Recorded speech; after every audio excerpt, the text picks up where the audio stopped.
संघ गुजरूटू परिवार को नमन, वंदन और अभिनंदन करता हूँ।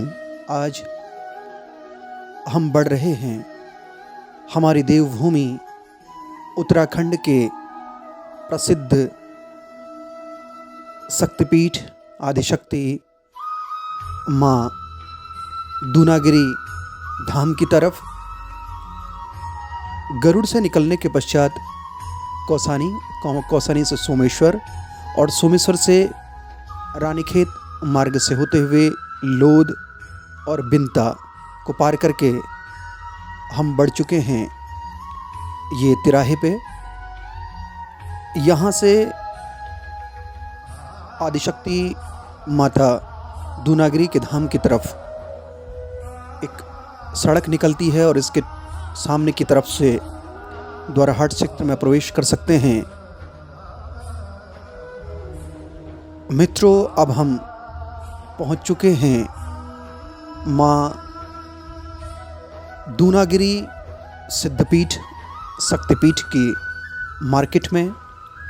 और आप यहाँ देखिए, यहाँ अन्य ज़िलों से, अल्मोड़ा ज़िले को छोड़ करके अन्य ज़िलों से भी श्रद्धालु यहाँ पधारे हुए हैं। हमारे भारतवर्ष के विभिन्न राज्यों से भी यहाँ श्रद्धालु आते हैं और आए हैं। और ये मार्केट आप देख सकते हैं,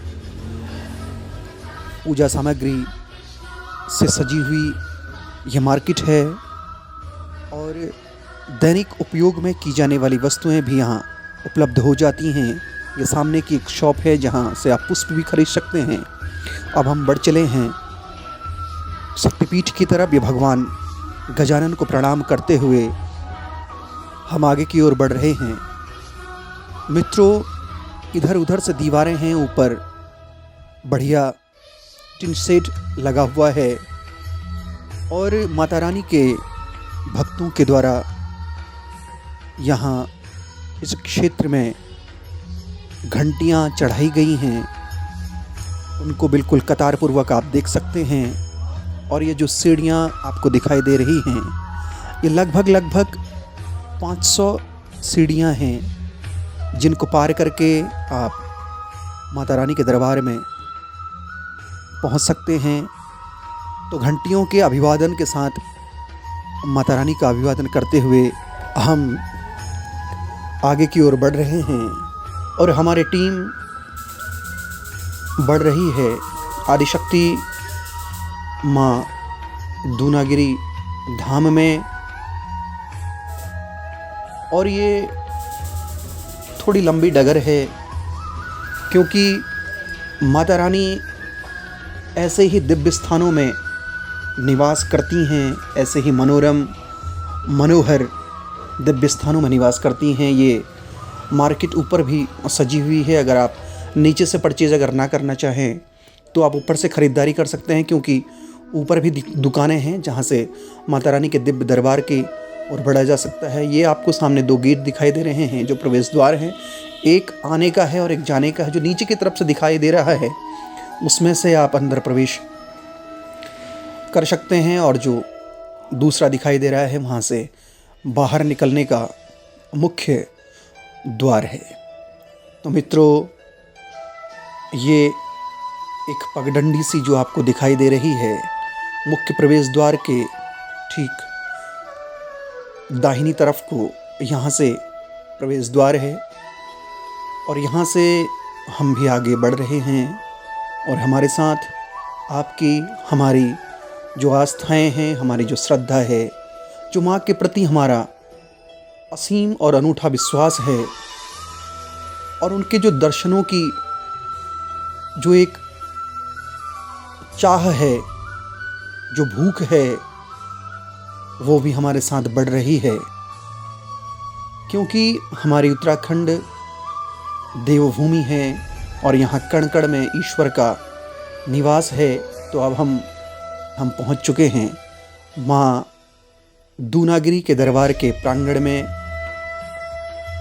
सुसज्जित माता रानी का दरबार है। जो आता है वो मुरादें पाता है, अपनी मन्नतें जो मांगता है वो उनको पाता है। ये माँ दूनागिरी का दरबार है।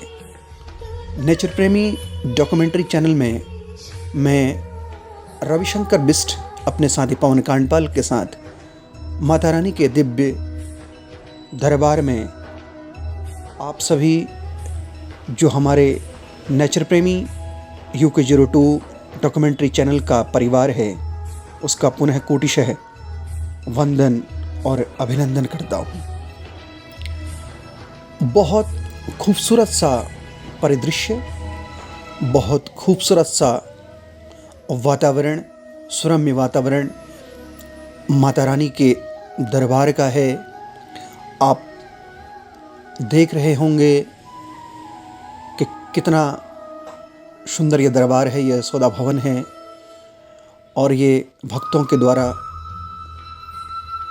धूप दीप जलाई गई है और प्राचीन शैली में निर्मित ये मंदिर का, ये दिव्य शक्तिपीठ का आप दर्शन कर सकें, दर्शन करें और इसको निहारें, अपने हृदय में इस क्षेत्र को विराजमान करें।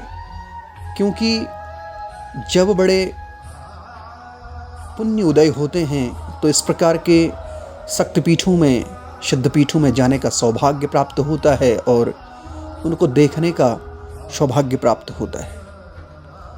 देखने भर से ही व्यक्ति की आकांक्षाएं, इच्छाएं, उनकी जो मन्नतें हैं, उनके जो कष्ट हैं, उनका निवारण हो जाता है। ये माता रानी की एक दिव्य और अलौकिक ज्योत है। कहा जाता है कि यहाँ माता रानी की जो ज्योत है वो कभी बुझती नहीं है। यह ऐसी दिव्य और अलौकिक ज्योत है जो यहाँ आता है, अपने साथ धूप दीप नैवेद्य तो लाता ही है, तो तेल भी लेकर के आते हैं ताकि अपनी कमाई की आहुति उसको बरकत करने के लिए, उसको बढ़ाने के लिए माता रानी के दिव्य पावन ज्योत में डालें। मित्रों, इस टेंपल की, इस शक्तिपीठ की एक खास बात यह है कि यहाँ आपको किसी प्रकार की कोई दक्षिणा नहीं देनी पड़ती है, क्योंकि यहाँ का जो संपूर्ण स्टाफ है वो सैलरी बेसिस पे रखे हुए हैं। तो किसी प्रकार के किसी भी पुजारी को आपने अतिरिक्त धन नहीं देना है। अगर आपके मन में, आपके हृदय में श्रद्धा है तो दान पात्र में आप चढ़ाएं। ये इस मंदिर की विशेषता है। अब हम छोटे छोटे जो यहाँ मंदिर बने हुए हैं उनके दर्शन आपको करा रहे हैं। हनुमत दर्शन के पश्चात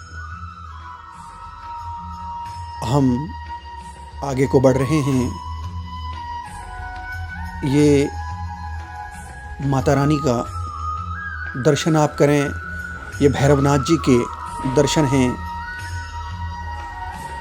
ये खूबसूरत वृक्ष, लताएं, कुंज माँ दूनागिरी दरबार में विराजमान हैं और इनका पूर्व जन्मों का सौभाग्य कहें कि ये लताएं, ये कुंज, ये पुष्प और ये वृक्ष यहाँ विराजमान हैं और माता रानी को अपलक निहारते रहते हैं और इसी परिवेश में ये यहाँ स्थापित हैं। काश हमारा भी ऐसा सौभाग्य हो कि हम यहाँ एक कुंज बने, एक लता बने। ये भगवान गुलजू महाराज के आप दर्शन करें, क्योंकि स्थानीय देवी देवता माता रानी के मुख्य दरबार में विराजते हैं, क्योंकि उन्हीं के साथ चलते हैं। इन सब की अधिष्ठात्री माँ दूनागिरी है। तो ये दृश्य है माता रानी के दिव्य दरबार का। आज हम आपको दर्शन करा रहे हैं माँ दूनागिरी के ये पार्वती झूला है। यहाँ पर आप झूला झूल सकते हैं और इसका आनंद उठा सकते हैं। माता रानी के दिव्य शक्तिपीठ के ठीक नीचे की तरफ एक पार्क बना हुआ है, जिसका आनंद और जिसका लुत्फ़ आप उठा सकते हैं। छोटे छोटे नन्हे मुन्ने बच्चे यहाँ पर आपको झूला झूलते हुए दिखाई दे रहे होंगे। कोई फ़ोटोशूट कर रहा है तो कोई अन्यत्र कार्य कर रहे हैं। ये सामने महाराष्ट्र की धोनी के दर्शन आप करें, उनकी एक कुटिया है जहाँ महाराज जी निरंतर जप करते रहते हैं और सामने छोटे छोटे नन्हे मुन्ने बच्चे अपने क्रियाकलापों में मशगूल हैं। और ये पुष्प वाटिका, इसका दर्शन, इसका दुर्लभ दर्शन भी आप करें। तो ये पार्क, जैसे मैंने बताया, इसको डेवलप किया गया है, इसको विकसित किया गया है। ये कुआं है जिसमें बरसात का जल एकत्रित होता है और यहाँ अन्य कार्यों में इसका इस्तेमाल किया जाता है। ये खूबसूरत वाटिका माँ दूनागिरी के दिव्य दरबार में है और यहाँ से एक रास्ता निकलता है जहाँ से आप द्वाराहाट की तरफ पैदल जा सकते हैं और आप शीघ्र ही द्वाराहाट तक पहुँच जाएंगे। तो मित्रों, ये है माँ दूनागिरी का दिव्य दरबार। इस दिव्य दरबार के संबंध में कहा जाता है कि त्रेता युग में जब लक्ष्मण को मेघनाद के द्वारा शक्ति लगी, तब सुषेण वैद्य ने पवनसुत हनुमान जी से द्रोणांचल नाम के पर्वत से संजीवनी बूटी लाने को कहा। हनुमान जी उस स्थान से पूरा पर्वत उठा रहे थे तो वहाँ पर पर्वत का एक छोटा सा टुकड़ा गिर पड़ा और उसी पर्वत में माता रानी दूनागिरी का ये दिव्य मंदिर और दिव्य शक्तिपीठ बनाया गया। मित्रों, यहाँ ये भंडारा लगातार आयोजित होता रहता है। जिस किसी भक्त में सामर्थ्य होती है वो यहाँ अपना नाम दर्ज करा लेता है और धन अवेलेबल करवा लेता है और अपना मीनू बता देता है, ताकि उसके हिसाब से जो श्रद्धालु यहाँ पर आएँ, जो पर्यटक यहाँ पर आएँ, वो माता रानी के दरबार में प्रसाद पा सकें, भंडारा पा सकें। ये पुनीत कार्य भी अगर आप में सामर्थ्य है, माता रानी आपको सामर्थ्य दें, तो आप कर सकते हैं और बहुत सारे लोग करते हैं। यह भंडारा नित्य प्रति चलता है। तो इस प्रकार से इस स्थान में दूनागिरी मंदिर बनाया गया। कथुरी शासक सुधारदेव ने भी 1318 ईस्वी में इस मंदिर का निर्माण किया और दुर्गा मूर्ति की स्थापना यहाँ पर कर दी। ये माता रानी के दिव्य दरबार के ठीक नीचे की तरफ ये वृक्ष आपको दिखाई दे रहे हैं। कहा जाता है कि इसमें अपनी जो चुनरी माता रानी के दरबार से आप लाए हैं, इसको बांधने से, इसमें गांठ लगाने से, गांठ लगाते समय आप अपने मन में माता रानी से अपनी मनोकामना मांगें और वो जब पूर्ण हो तो तब माता रानी के शक्तिपीठ का दर्शन करें और किसी भी चुनरी में से एक गांठ खोल लें और उस चुनरी को अपने घर में ले जाएं। ये मान्यता है। तो यहाँ ये श्रद्धालु इस प्रकार का कार्य करते हैं। ये इसके बगल से ठीक नीचे की ओर पैदल रास्ता निकल रहा है। जिस किसी को चलने में, सीढ़ियाँ चढ़ने और उतरने में परेशानी होती है, वो इस पैदल ट्रैक से नीचे की तरफ और ऊपर की तरफ आ सकते हैं, क्योंकि सीढ़ियों के जस्ट बगल से लग करके ये पैदल ट्रैक है। ये सीमेंटेड जो रास्ता आपको दिखाई दे रहा है। अगर पैरों में तकलीफ़ हो, चढ़ने उतरने में परेशानी हो, तो आप इस ट्रैक से जा सकते हैं। तो माता द्रोणागिरी यानी दूनागिरी का ये दिव्य दरबार है। तो इसी पर्वत पर भगवान गणेश के नाम से भी एक चोटी का नाम गणेशाधार है, जो पूर्व में प्रचलित भी है। बताते हैं कि लंका युद्ध के दौरान लक्ष्मण का द्रोणांचल पर्वत से उपचार और मायावी राक्षस कालनेमी व हनुमान का युद्ध का प्रसंग भी इस स्थान पर प्राप्त होता है। ये माता दूनागिरी के पवित्र धाम की विशेषताएं हैं। स्कंद पुराण मानस खंड के द्रोणाद्रि महात्म्य में माता दूनागिरी को महामाया, हरिप्रिया, दुर्गा के अनूप विशेषणों के अतिरिक्त ब्रह्मचित के रूप में प्रदर्शित किया गया है। और दूनागिरी में वैसे कोई मूर्ति नहीं है। यहाँ माता रानी की सिद्ध पिंडियाँ हैं और सिद्ध पिंडियों में ही माता रानी निवास करती हैं, विराजती हैं, अपने भक्तों को आशीर्वाद देती हैं। तो उन्हीं की पूजा की जाती है और अखंड ज्योत का जलना भी मंदिर की एक विशेषता है। इस संबंध में यहाँ भी कहा जाता है कि जो महिला अखंड दीपक जला करके माता रानी की सेवा करती हैं, ये दिव्य पिंडियों के आप दर्शन करें। इस प्रकार की पिंडियाँ माता रानी के गर्भगृह में स्थापित हैं, जिनके दर्शन आपको कराए जा रहे हैं। तो इन्हीं पिंडियों की आदिशक्ति माँ दूनागिरी के रूप में पूजा की जाती है। दूनागिरी मंदिर जो शक्तिपीठ है वो पर्वत की चोटी पर स्थित है। ये आपको दिखाई दे रहा होगा। ये जो शक्तिपीठ है ये समुद्र तल से 8000 फीट की ऊंचाई पर है। और माता दूनागिरी का ये दिव्य दरबार है। देवी पुराण में कहा जाता है कि पांडव अज्ञातवास के दौरान पांडवों ने युद्ध में विजय प्राप्त की और द्रौपदी ने सतीत्व की रक्षा के लिए माता दूनागिरी के रूप में माता रानी की पूजा की।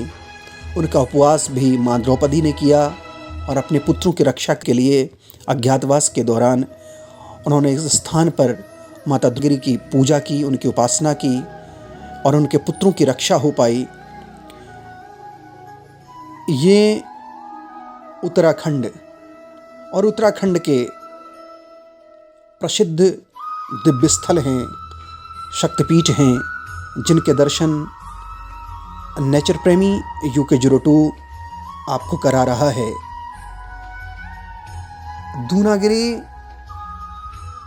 ये जो टॉप में आपको जो दिखाई दे रहा है द्रोणांचल पर्वत है और वही द्रोणांचल पर्वत जो 7 मुख्य पर्वतों में से एक है।